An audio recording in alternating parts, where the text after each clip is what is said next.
TV ನ್ಯೂಸ್ಗೆ ಸ್ವಾಗತ. ನಾನು ಗ್ರೇಷನ್ ಅಲ್ಮೇಡ. ಈ ಸಾಲಿನಲ್ಲಿ ಭಾರೀ ಚಳಿ 14-15 ಡಿಗ್ರಿಗೆ ಇಳಿಕೆಯಾಗಿದ್ದು, ಈ ಚಳಿಯಿಂದ ಆಗುತ್ತಿರುವ ಪರಿಣಾಮಗಳ ಬಗ್ಗೆ ನುರಿತ ವೈದ್ಯರುಗಳಿಂದ ಸಲಹೆ ಸೂಚನೆಗಳನ್ನು ವೀಕ್ಷಕರುಗಳಿಗೆ ತಲುಪಿಸುತ್ತಿದ್ದೇವೆ. ತಾವು ಅನುಸರಿಸಿ ಇತರರಿಗೂ ತಿಳಿ ಹೇಳಿ.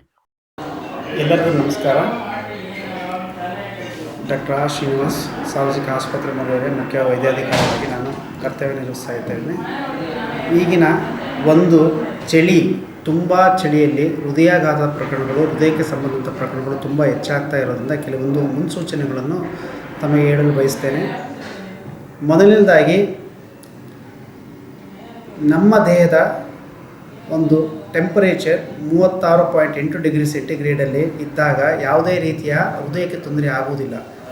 ಹೃದಯಾಘಾತ ಆಗಲಿಕ್ಕೆ ತುಂಬ ಕಡಿಮೆಯಾದಂಥ ಟೆಂಪರೇಚರ್ ಅಂದರೆ ಈಗಿನ ಟೆಂಪರೇಚರಲ್ಲಿ 12 ಡಿಗ್ರಿಗಿನ ಕಡಿಮೆ ಆಗುವುದು ಅಥವಾ 16 ಡಿಗ್ರಿ ಒಳಗಡೆ ಇದ್ದಾಗ ಕೆಲವೊಂದು ಹೃದಯದಲ್ಲಿ ಆಗುವ ಮಾರ್ಪಾಡುಗಳು ನಮಗೆ ತಿಳಿಯದ ಹಾಗೆ ಆಗ್ತಾ ಇರ್ತವೆ. ಮೊದಲನೇದಾಗಿ BP ಮತ್ತು ಶುಗರ್ ಇರುವಂಥ ವ್ಯಕ್ತಿಗಳು ತಮ್ಮ ಒಂದು BP ಮತ್ತು ಶುಗರನ್ನು ನಿಯಂತ್ರಣದಲ್ಲಿಟ್ಟುಕೊಂಡು ಹೃದಯಾಘಾತವಾಗುವುದನ್ನು ತಡೆಗಟ್ಟಲೂಬಹುದು. ಜೊತೆಯಲ್ಲಿ ಅವರು ಇಂಥ ಒಂದು ಪರಿಸರದಲ್ಲಿ, ಇಂಥ ಒಂದು ಇದರದಲ್ಲಿ ತಮ್ಮ ಬಾಯಿಗೆ ರುಚಿಗೆ ತಕ್ಕಂತೆ ಅಡುಗೆಯನ್ನು ಊಟ ಮಾಡೋದನ್ನು ಆದಷ್ಟು ಕಡಿಮೆ ಮಾಡಬೇಕು. ಬಿಸಿಯಾದ ಬೆಚ್ಚನೆಯ ನೀರನ್ನು ಕುಡಿತಾ ಇರಬೇಕು. ಆಯಿಲ್ ಇರುವಂಥ ಫುಡ್ಗಳನ್ನು ಜಾಸ್ತಿ ಸೇವನೆ ಮಾಡಬಾರ್ದು. ಮಾಂಸಾಹಾರಿಯನ್ನು ಆದಷ್ಟು ಕಡಿಮೆ ಮಾಡಬೇಕು. ಬೆಚ್ಚನೆಯ ವಾತಾವರಣದಲ್ಲಿ ಇದ್ದು ತಾವು ಬಿಸಿಲು ಬಂದ ನಂತರ ಮನೆಯಿಂದ ಹೊರಗಡೆ ಬಂದು ಕೆಲವು ಆ್ಯಕ್ಟಿವಿಟಿಗಳು ಮಾಡೋದು ತುಂಬ ಒಳ್ಳೆಯದು, ದೇಹಕ್ಕೆ ಒಳ್ಳೆಯದು. ತುಂಬ ತಂಪನೆಯ ಒಂದು ವಾತಾವರಣದಲ್ಲಿ ತಾವು ಕೆಲಸ ಮಾಡೋದ್ರಿಂದ ತಮ್ಮ ಹೃದಯದ ಮೇಲೆ ಹೃದಯ ಬಡಿತ ಜಾಸ್ತಿಯಾಗಿ, ಹೃದಯ ಬಡಿತ ಜಾಸ್ತಿ ಆಗೋದ್ರಿಂದ ಬ್ಲಡ್ ಪ್ರೆಷರ್ ಜಾಸ್ತಿಯಾಗಿ ಹೃದಯವು ಸ್ಥಗಿತ ಆಗುವ ಕಾರಣಗಳಿರ್ತವೆ.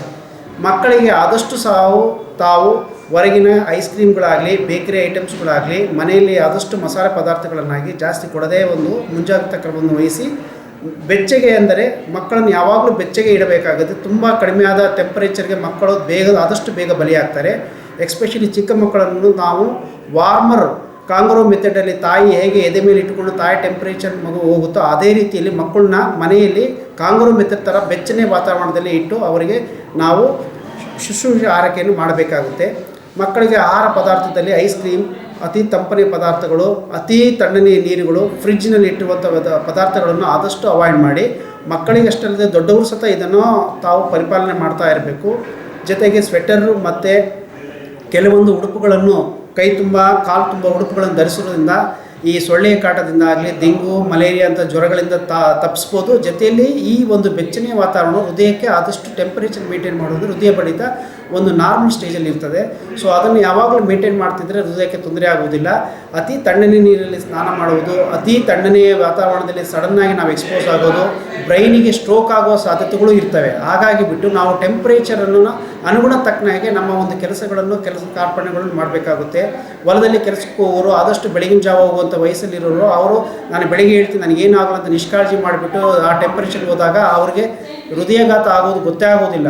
ಹಾಗಾಗಿ ಬಿಟ್ಟು ಆದಷ್ಟು ಒಂದು ಟೆಂಪರೇಚರ್ 32-33 ಡಿಗ್ರಿ ಸೆಂಟಿಗ್ರೇಡ್ ಇದ್ದಾಗ ಸೂರ್ಯ ನೆತ್ತಿ ಮೇಲೆ ಬರುವ ಟೈಮಲ್ಲಿ ಆದಷ್ಟು ಕೆಲಸಗಳನ್ನು ಮಾಡ್ಕೊಳ್ತಾ ಸೂರ್ಯ ಮುಳುಗೋ ಮುಂಚೆನೇ ತಮ್ಮ ಕೆಲಸಗಳನ್ನು ಮುಗಿಸ್ಕೊಂಡು ಮನೆ ಸೇರೋದು ತುಂಬ ಒಳ್ಳೆಯದು.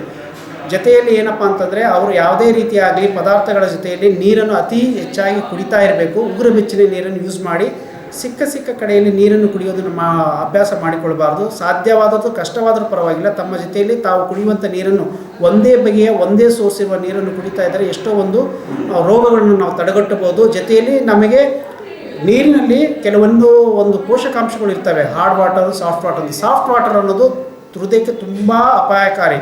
ನಾವೆಲ್ಲ ಹೊರಗಡೆ ಹೋದಾಗ ಬಾಟ್ಲ್ ನೀರನ್ನು ಕುಡಿಯೋದು, ಇವೆಲ್ಲ ಸಾಫ್ಟ್ ವಾಟರ್ ತುಂಬ ಸಾಫ್ಟ್ನಿಂಗ್ ಮಾಡಿಬಿಟ್ಟು ಎಲ್ಲ ಮಿನರಲ್ಸ್ ಎಲ್ಲ ಹೊರಟೋಗಿರ್ತವೆ. ಮನೆಯಲ್ಲೇ ಕುಡಿಯುವ ನೀರನ್ನು ಶೋಷಿಸಿ ಕರೆಕ್ಟಾಗಿ ನಾವು ಉಪಯೋಗಿಸೋ ನೀರನ್ನೇ ನಾವು ಖಂಡಿತ ಮಾಡ್ತಾ ಇದ್ದಾಗ ಅದರಲ್ಲಿರುವ ಸೋಡಿಯಂ, ಪೊಟ್ಯಾಷಿಯಂ, ಕ್ಯಾಲ್ಶಿಯಂ, ಮಿನರಲ್ಸ್ಗಳು ಹೃದಯಾಘಾತ ಆಗುವುದನ್ನು ಆದಷ್ಟು ಬೇಗ ತಡೆ ಹಿಡಿತವೆ. Hard water is very good for our health ಅಂತಂದೇಳಿ ಹೇಳಿದಾಗೆ ಬಯಸ್ತೇನೆ.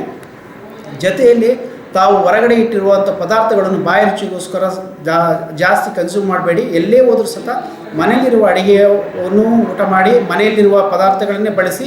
ಜೊತೆಯಲ್ಲಿ ತರಕಾರಿಗಳನ್ನು ಅತಿ ಹೆಚ್ಚು ಸೇವನೆ ಮಾಡಿ. ನಿಮ್ಮ ಆರೋಗ್ಯವು ಇಂಥ ಒಂದು ಥಂಡಿಯಲ್ಲಿ ಆದಷ್ಟು ನಿಮಗೆ ಹೃದಯಾಘಾತ ತಪ್ಪಿಸ್ಬೇಕಪ್ಪ ಅಂತಂದರೆ ಇವನ್ನೆಲ್ಲವನ್ನು ಕಟ್ಟುನಿಟ್ಟಾಗಿ ನೀವು ಪಾಲನೆ ಮಾಡಬೇಕಂತ ಹೇಳಿಬಿಟ್ಟು ನಾನು ನಿಮಗೆ ಒಂದು ಸಲಹೆಯನ್ನು ನೀಡ್ತಾ ಇದ್ದೇನೆ.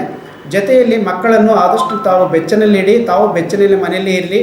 ಆದಷ್ಟು ಸಂಜೆ ಒಂದು ವಾತಾವರಣದಲ್ಲಿ ಟ್ರಾವೆಲ್ ಮಾಡೋದಾಗಲಿ, ಬೆಳಗಿನ ಜಾವ ಟ್ರಾವೆಲ್ ಮಾಡೋದು ಆದಷ್ಟು ಅವಾಯ್ಡ್ ಮಾಡಿ ಅಂತ ಹೇಳ್ತಾ ಇದ್ದೇನೆ. ಇತ್ತೀಚೆಗೆ ಏನಾಗ್ತಿದೆ ಅಂದರೆ ಚಳಿಗೆ ಮನೆಯಲ್ಲಿ ಎಲ್ಲರೂ ಜೊತೆಯಲ್ಲಿ ಮಲಗೋದ್ರಿಂದ, ಜಾಸ್ತಿ ಬಟ್ಟೆಗಳನ್ನು ಧರಿಸದೆ ಸೊಳ್ಳೆಗಳ ಕಾಟದಿಂದ ಮನೆಯಲ್ಲಿ ಮಲಗೋದ್ರಿಂದ ಕೆಲವರಿಗೆ ಡೆಂಗು, ಮಲೇರಿಯಾ ಈ ಥರ ಜ್ವರಗಳು ಸ್ಟಾರ್ಟ್ ಆಗ್ತಾ ಇರ್ತದೆ. ಅದರ ಜೊತೆಯಲ್ಲಿ ಏನಾಗುತ್ತೆ, ತಂಪನ ಪದಾರ್ಥಗಳನ್ನು ಇವರು ಯೂಸ್ ಮಾಡೋದ್ರಿಂದ ಗಂಟಲಿನ ಇನ್ಫೆಕ್ಷನ್, ಫೆರಿಂಜೈಟಿಸ್, ವೈರಲ್ ಇನ್ಫೆಕ್ಷನ್ನು. ಯಾಕಂದರೆ ವೈರಸ್ ಏನಿದೆಯಾ ಅದು ಈ ತಂಪನ ಒಂದು ಪ್ರದೇಶದಲ್ಲಿ ಅತಿ ಶೀಘ್ರವಾಗಿ ಹರಡುತ್ತೆ. ಬೇಸಿಗೆ ಟೈಮಲ್ಲಿ ಈ ವೈರಸ್ಸಿಗೆ ಅಷ್ಟು ಟೆಂಪ್ರೇಚರ್ ಇರೋದಿಲ್ಲ, ಅಷ್ಟು ಹರಡೋದು ಕಡಿಮೆ ಇರ್ತದೆ.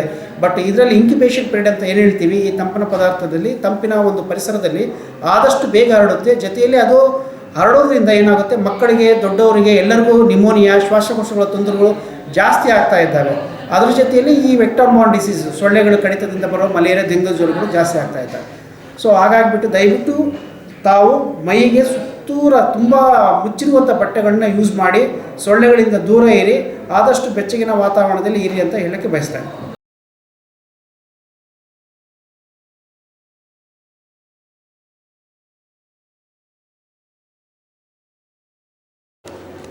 ಎಲ್ರಿಗೂ ನಮಸ್ಕಾರ. ನಾನು ನಿಮ್ಮ ಡಾಕ್ಟರ್ ಕಿರಣ್ ಸೋಮಣ್ಣ, ನವಜಾತ ಶಿಶು ಹಾಗೂ ಮಕ್ಕಳ ತಜ್ಞ. ಏನು ಈಗ ವಿಂಟರ್ ಸೀಸನ್, ಚಳಿಗಾಲ ಶುರುವಾಗಿದೆ. ಜೊತೆಗೆ ಚಳಿಗಾಲದಲ್ಲಿ ಈಗ ಡಿಸೆಂಬರ್ ಎಂಡು ಮತ್ತು ಜನವರಿನಲ್ಲಿ ಟೆಂಪ್ರೇಚರ್ ಡ್ರಾಪ್ ಆಗೋದು ಅತಿ ಹೆಚ್ಚು ಕಾಣಿಸ್ತದೆ. ಸೊ ಆದ್ದರಿಂದ ಮಕ್ಕಳಲ್ಲಿ ಏನು ಮುಂಜಾಗ್ರತಾ ಕ್ರಮಗಳು ತಗೋಬೇಕು ಅನ್ನೋ ಒಂದು ವಿಚಾರವಾಗಿ ಕೆಲವೊಂದು ಟಿಪ್ಸ್ನ ಕೊಡಬೇಕು ಅನ್ನೋದು ಉದ್ದೇಶಕ್ಕೆ ಮಾತಾಡ್ತಾ ಇದ್ದೀವಿ. ಯೂಶ್ವಲಿ ಈ ಕ್ಲೈಮೇಟ್ನಲ್ಲಿ ಮಕ್ಕಳಲ್ಲಿ ಕೆಮ್ಮು, ನೆಗಡಿ ಜೊತೆಗೆ ಜ್ವರ ಬರ್ತಕ್ಕಂಥದ್ದು ಇದು ಹೆಚ್ಚಾಗಿ ಕಾಣ್ತದೆ. ಯಾಕೆ ಈ ಥರ ಆಗುತ್ತೆ ಅಂತಂದರೆ ಟೆಂಪ್ರೇಚರು ಡ್ರಾಪ್ ಆಗೋದ್ರಿಂದ ಬ್ಯಾಕ್ಟೀರಿಯಾ ಅಥವಾ ವೈರಸ್ಗೆ ಎನ್ವಿರಾನ್ಮೆಂಟಲ್ಲಿ ಅಂದರೆ ಗಾಳಿನಲ್ಲಿ ಬೆಳೀಲಿಕ್ಕೆ ಅವಕಾಶ ಹೆಚ್ಚು. ಸೊ ಅದು ಯಾವಾಗ ನಮ್ಮ ಬಾಡಿ ಒಳಗಡೆ ಸೇರುತ್ತೆ, ಆ ಟೆಂಪ್ರೇಚರು ಕೆಲವು ಟೆಂಪ್ರೇಚರ್ ಕಡಿಮೆ ಇರೋದ್ರಿಂದ ಹೆಚ್ಚಾಗಿ ಮಲ್ಟಿಪ್ಲಿಕೇಶನ್ ಆಗಿ ಅದು ಕಾಯಿಲೆ ರೂಪದಲ್ಲಿ ಕಾಣಿಸ್ಕೊಳ್ಳೋದನ್ನು ಕಾಣುತ್ತೆ. ಆದ್ದರಿಂದ ನಾವು ನಮ್ಮ ಮಕ್ಕಳನ್ನ ಒಂದು ಮೇಯ್ನ್ ಇಂಪಾರ್ಟೆಂಟಾಗಿ ಬೆಚ್ಚಗಿಡಬೇಕು. ಎರಡನೇದು, ಯಾವ ಟೈಮ್ಗೆ ಏನೇನು ವ್ಯಾಕ್ಸಿನೇಷನ್ಸ್ ಕೊಡಬೇಕು ಅದನ್ನು ಕೊಡಬೇಕಾಗ್ತದೆ.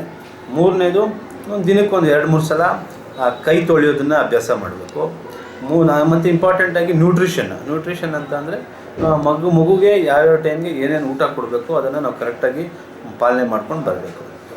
ಜೊತೆಗೆ ಈ ಕ್ಲೈಮೇಟ್ನಲ್ಲಿ ಮುಂಚೆಯಿಂದ ಶ್ವಾಸಕೋಶ ಸಂಬಂಧಿ ಏನಾದರೂ ತೊಂದರೆ ಇರತಕ್ಕಂಥ ಮಕ್ಕಳಿಗೆ ಅದು ಎಕ್ಸಾಸರ್ಬ್ರೇಟ್ ಆಗುವಂಥ ಚಾನ್ಸಸ್ ಇರುತ್ತೆ. ಎಕ್ಸಾಸರ್ಬ್ರೇಟ್ ಅಂದರೆ ಮತ್ತೆ ಅದು ಕಾಣಿಸ್ಕೊಳ್ತಕ್ಕಂಥದ್ದು ಚಾನ್ಸಸ್ ಇರುತ್ತೆ. ಏನು ಅಂತಂದರೆ ವೀಸಿಂಗ್ ಪ್ರಾಬ್ಲಮ್ಸು, ಜೊತೆಗೆ ಲಂಗ್ಸಲ್ಲಿ ಕಫ ಆಗಿ ಅದು ನಿಮೋನಿಯಾ ಆಗೋ ಚಾನ್ಸಸ್ಸು.